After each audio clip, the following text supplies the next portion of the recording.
Hi friends, welcome to Kriti cricket. IPL தொடர் 2025 பல அணிகள் பார்த்தீங்கன்னா மெகா ஏலத்திற்கு தயாராகி வருகிறது. 3 வருடத்திற்கு ஒரு முறை ஒவ்வொரு அணியும் பார்த்தீங்கன்னா 4 வீரர்களை தக்க வைத்துக் கொண்டு மற்ற வீரர்களை ஏலத்துக்கு விட்டுறணும். இது ஒவ்வொரு 3 வருடத்துக்கும் ஒரு முறை நடைபெற்று வருகிறது. கடந்த 2 சீசன்களாகவே பல அணிகள் பார்த்தீங்கன்னா இதற்கு எதிர்ப்பு தெரிவித்தும் வருகிறது. ஆனால் ஐபிஎல் நிர்வாகம் அதுல இருந்து பின் வாங்கவே இல்லை. இந்த ஆண்டும் அதே மெகா ஏலம் இன்னும் சில மாதங்கள்ல தொடங்க இருக்கிறது. அதற்கு முன்பாக ஒவ்வொரு அணியும் பார்த்தீங்கன்னா 4 வீரர்களை தக்க வைத்துக் கொள்ள வேண்டும். அந்த வரிசையில தற்போது மும்பை இந்தியன்ஸ் ஒரு முக்கியமான முடிவை எடுத்தும் இருக்கிறது. மும்பை இந்தியன்ஸுக்கு புதிய கேப்டனாக தேர்வு செய்யப்பட இருக்காரு சூரியகுமார் யாதவ். 2023ல ரோஹித் சர்மா கேப்டனா இருந்து மும்பை இந்தியன்ஸ் படுதோல்வியை சந்தித்தது. அதன் பிறகு 2024 ஹர்திக் பாண்டியா கேப்டனாக கொண்டு வரப்பட்டாரு. அவர் அணிக்கு கேப்டனா கொண்டு வரப்பட்ட போது அணிக்குள்ள ஏகப்பட்ட பிரச்சனைகள் வெடித்தது.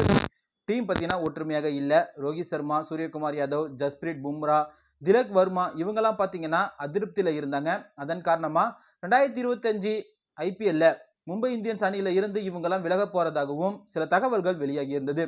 அதே போல தற்போது 4 வீரர்களை தக்க வைத்துக் கொண்டு மற்ற வீரர்களை வெளியேற்றும் வேலைகளை மும்பை இந்தியன்ஸ் களம் இறங்கி இருக்கிறது. இதுல ரோஹித் சர்மா மும்பை இந்தியன்ஸ் அணியில இருந்து வெளியேறவும் இருக்காரு.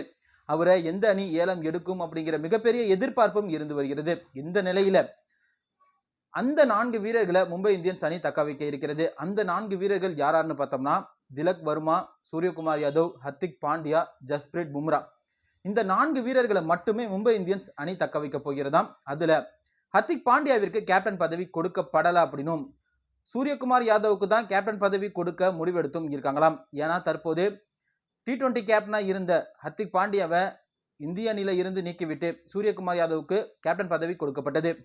இலங்கையில T20 தொடர மிக சிறப்பாக செயல்பட்டு கோப்பையை கைப்பற்றினாரு சூரியகுமார் யாதவ் தலைமையிலான இந்திய அணி. ஆனா ஒரு நாள் தொடர நம்ம படுதோல்வி அடைந்தோம். அதையும் கருத்தில் வைத்துக்கொண்டு மும்பை இந்தியன்ஸ் பார்த்தீங்கன்னா சூரியகுமார் யாதவுக்கு கேப்டன் பதவியை கொடுத்தா டீம் ஒற்றுமையாகவும் இருக்கும், முழு பலத்தோடையும் இருக்கும், கண்டிப்பா கோப்பையை வெல்ல முடியும் அப்படின்னு மும்பை இந்தியன்ஸ் நிர்வாகம் கருத்துல கொண்டு தற்போது சூரியகுமார் யாதவுக்கு கேப்டன் பதவியை கொடுக்க முடிவெடுத்தும் இருக்காங்களாம்.